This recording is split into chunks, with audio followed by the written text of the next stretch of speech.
Hello दोस्तों, स्वागत है आपका हमारे चैनल स्मार्ट एजुकेशन क्लासेस में। तो इस वीडियो में हम आपके साथ डिस्कस करने वाले हैं एमपी बोर्ड कक्षा 5वीं का भाषा भारती का पाठ 19 जो है मैं और मेरा देश। सबसे पहले हम लेसन को डिस्कस करेंगे, उसके बाद जो है इसके अभ्यास प्रश्नों को सॉल्व करने वाले हैं। चलिए शुरुआत करते हैं। इसके पहले अगर आप चैनल पर नए हैं तो चैनल को सब्सक्राइब जरूर करिएगा दोस्तों, और साथ ही वीडियो को लाइक शेयर कॉमेंट ज़रूर किया करें। शुरुआत करते हैं पाठ 19 मैं और मेरा देश। चलिए शुरुआत करते हैं। तो हमारे देश के महान संत स्वामी रामतीर्थ एक बार जो है जापान गए। वे रेल यात्रा कर रहे थे। एक दिन ऐसा हुआ कि उन्हें खाने के लिए फल ना मिले। उन दिनों फल ही उनका भोजन था। जैसे अपने जो है भारत देश में कई लोग उपवास करते हैं तो वो नियम लेते हैं कि हम ये करेंगे, तो ऐसे उन्होंने फल का नियम ले रखा था। गाड़ी एक स्टेशन पर ठहरी। वहाँ भी उन्होंने फलों की खोज की किंतु ना पा सके। उनके मुँह से निकला, जापान में शायद अच्छे फल नहीं मिलते। एक जापानी युवक प्लेटफार्म पर खड़ा था। उसने ये शब्द सुन लिए। सुनते ही वह भागा आया और कहीं दूर से एक टोकरी ताज़े फल ले आया। उसने वे फल स्वामी रामतीर्थ को भेंट की और कहा, लीजिए, आपको फलों की ज़रूरत थी। स्वामी जी ने समझा यह कोई फल बेचने वाला है। उन्होंने उससे फलों के दाम पूछे पर उसने लेने से इनकार कर दिया। बहुत आग्रह करने पर उसने कहा, आप इनका मूल्य देना ही चाहते हैं तो अपने देश में जाकर किसी से ये ना कहिएगा कि जापान में अच्छे फल नहीं मिलते। स्वामी जी युवक का उत्तर सुनकर मुग्ध हो गए। उस युवक ने अपने इस कार्य से अपने देश का गौरव ना जाने कितना बढ़ा दिया। इस गौरव की ऊंचाई का अनुमान दूसरी घटना सुनकर ही पूरी तरह लगाया जा सकता है। किसी देश का एक युवक जापान में शिक्षा लेने गया।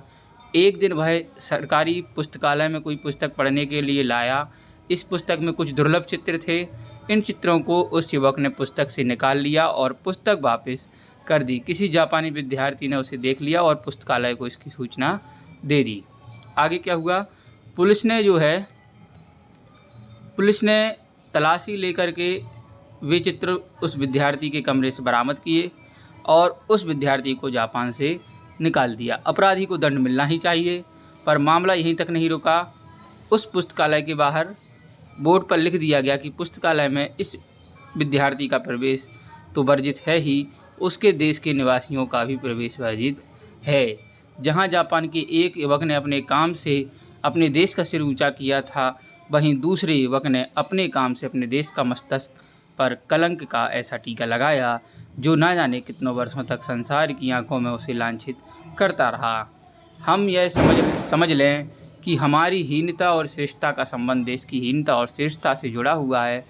जब हम कोई हीन या बुरा काम करते हैं तो हमारे माथे पर ही कलंक का टीका नहीं लगता, बल्कि देश का भी सिर नीचा होता है। तो देखिए कितनी बढ़िया बात कही गई कि अगर हम बुरा काम करते हैं तो हमारे लिए जो है वो देश के लिए बुरा है, तो और हमारी प्रतिष्ठा भी गिरती है।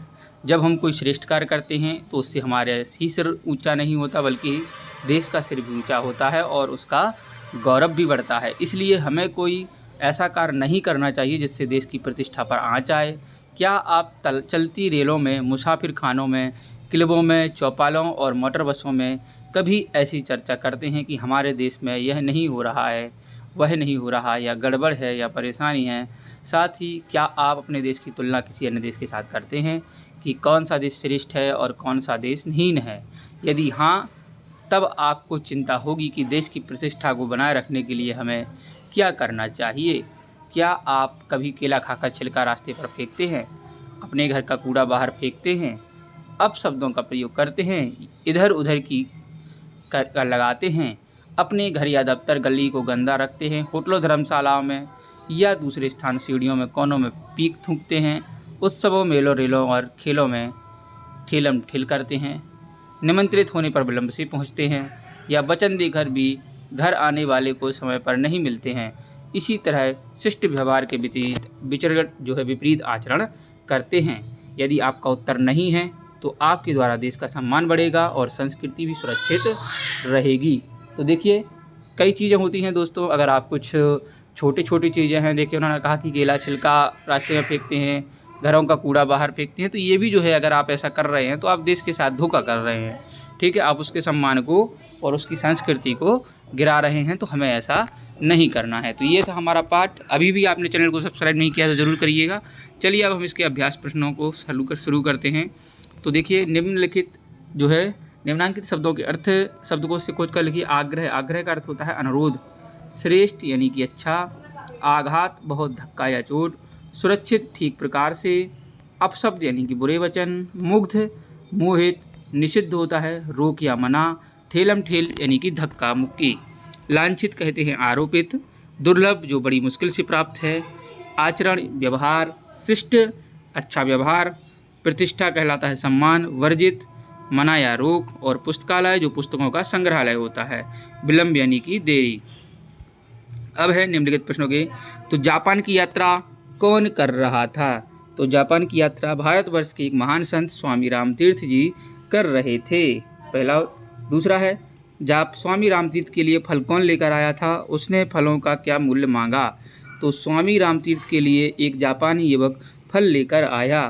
फलों के मूल्य के रूप में उसने क्या कहा? स्वामी जी से कहा कि वे अपने देश लौटने पर किसी से ये ना कहें कि जापान में अच्छे फल नहीं मिलते। तीसरा है कि हमारे द्वारा अच्छा या बुरा कार्य करने का हमारे देश पर कैसा प्रभाव पड़ता है? तो देखिए, हम अगर अपने जो है अच्छा कार्य करते हैं तो हमारे देश पर अच्छा फर्क पड़ता है, कोई कलंक नहीं लगता है हमारे ऊपर, ना ही हमारे देश के ऊपर। यदि हम बुरा कार्य करते हैं तो हम कलंकित होते हैं और हमारा देश भी कलंकित होता है। यदि आप उस जापानी युवक की जगह होते तो क्या फलों का मूल्य लेते? सोच कर लिखिए। यदि हम जापानी युवक की जगह होते तो हम भी वही करते जो कि उस युवक ने किया। जब हम कोई श्रेष्ठ कार्य करते हैं तो क्या होता है? जब हम कोई श्रेष्ठ कार्य करते हैं तो हमारा ही सिर ऊंचा नहीं होता, बल्कि देश, हमारे गांव, सभी का सिर गौरव से ऊंचा होता है। हम अपने देश की तुलना दूसरे देशों से किस आधार पर करते हैं? किस आधार पर करते हैं? तो अक्सर हम अपने देश की तुलना दूसरे देश से करते हैं कि कौन सा श्रेष्ठ है, कौन हीन है। हम चर्चा भी करते हैं कई बार कि हमारे देश में ये नहीं हो रहा, वो नहीं हो रहा, तो ये परेशानी इत्यादि यहाँ पर है। चलिए आगे है, सही विकल्प चुन करके लिखना है कि जापानी युवक की किस व्यवहार से उसके देश का सम्मान बढ़ा? तो वह नहीं चाहता था कि स्वामी जी अपने देश में बताएं कि जापान में अच्छे फल नहीं मिलते हैं। चलिए दूसरा है, दूसरे देश के युवक के किस कार्य से देश का सम्मान घटाया गया? पुस्तकालय की पुस्तक से दुर्लभ चित्र चुराए गए। चलिए आगे है, सही और गलत के निशान लगाना है। निमंत्रित होने पर सही समय पर पहुंचना चाहिए, बिल्कुल सही बात है। केला खा कर के छिलका रास्ते पर नहीं फेंकना है। कक्षा में बुरा आचरण नहीं करना है। ऐसा कार्य करें जिससे देश की प्रतिष्ठा पर आँच आए तो नहीं करना है। घर का कचरा जो है कूड़ेदान में हमें डालना है। आगे भाषा अध्ययन का प्रश्न है, निम्नलिखित शब्दों को वाक्यों में प्रयोग कीजिए। जैसे आग्रह, क्या है? आग्रह, युवक ने स्वामी रामतीर्थ से फल लेने के लिए आग्रह किया। ठीक है, ओके। दुर्लभ, पुस्तकालय से व्यक्ति ने दुर्लभ चित्र चुराए। गौरव, हमें अपने देश पर गौरव होना चाहिए। आघात, आघात होता है व्यक्ति के दुर्लभ चित्र चुराने से संपूर्ण देश को आघात हुआ। प्लेटफार्म, जैसे ही ट्रेन प्लेटफार्म पर रुकी स्वामी जी ने फल तलाशे। मुग्ध, व्यक्ति की बातों से स्वामी जी मुग्ध हो गए। वांछित, हमें वांछित आचरण नहीं करना चाहिए। ठीक है, आगे है, नीचे बनी तालिका में वर्ग का के सामने उनके विलोम शब्द खा में दिए गए हैं, खोज करके लिखना है। तो ताज़ा का विलोम हम मिलाएंगे तो क्या होता है? बासी। दुर्लभ का मिलाएंगे तो क्या होता है? सुलभ। श्रेष्ठ का क्या होता है? हीन। सुरुचि का कुरुचि और स्वीकार का अस्वीकार। ठीक है, तो ये जो है थे, आगे इसके देखिएगा। इसके आगे निम्नलिखित मुहावरों के अर्थ दिए गए हैं, मुहावरों का वाक्यों में प्रयोग करना। सिर ऊंचा करना, सिर ऊंचा करना का होता है सम्मान बढ़ाना। पुत्र ने पिता का सिर ऊंचा किया। कलंक का टीका लगना यानी कि बदनामी होना। ठीक है, तो इसका क्या होता है? पुत्र के बुरे आचरण से संपूर्ण परिवार का पर एक कलंक का टीका लग गया। प्रतिष्ठा पर आँच आना यानी कि सम्मान घटना। तो मोहन के कुकर्म करने से उसके पिता की प्रतिष्ठा पर आँच आई। इधर उधर की हाँकना यानी कि व्यर्थ की बातें करना।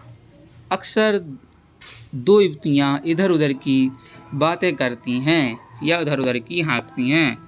चलिए उदाहरण के लिए तरह नया शब्द बनाया, जैसे हिंदुस्तान से बन गया हिंदुस्तानी, नेपाल से नेपाली, भूटान से भूटानी, गुजरात से गुजराती, बंगाल से बंगाली, पंजाब से पंजाबी और तिब्बत से तिब्बती बन जाएगा। आगे है वचन के अनुसार उदाहरण देखकर क्रिया का रूप बदलिए कर लिखना है। जैसे पुलिस ने एक चित्र बरामद किया, तो पुलिस ने कई चित्र बरामद किए। बालक ने एक खिलौना खरीदा, बालकों ने कई खिलौने, यहाँ पर खिलौने होगा, ठीक है, खिलौने खरीदे। बालिका ने एक पुस्तक खरीदी, बालिकाओं ने कई पुस्तकें खरीदी। रमेश ने एक पेन खरीदा, तो रमेश ने कई पेन खरीदे। ठीक है, निम्नलिखित वाक्यों को शुद्ध करके लिखना है। हम हमारी पुस्तकें पढ़ते हैं, तो हम अपनी पुस्तकें पढ़ते हैं। परमात्मा के अनेकों नाम है, तो इसका क्या बनता है कि परमात्मा के अनेकों नहीं होता है, अनेक नाम हैं। बैल और गाय साथ साथ चल रही हैं, तो बैल और गाय साथ साथ चल रहे हैं होता है, चल रही है नहीं। एक गुलाब की माला लाओ, तो गुलाब की एक माला लाओ। इसके बाद है राम के पास केवल मात्र एक पुस्तक है, तो वाक्य बनता है कि राम के पास मात्र एक पुस्तक है।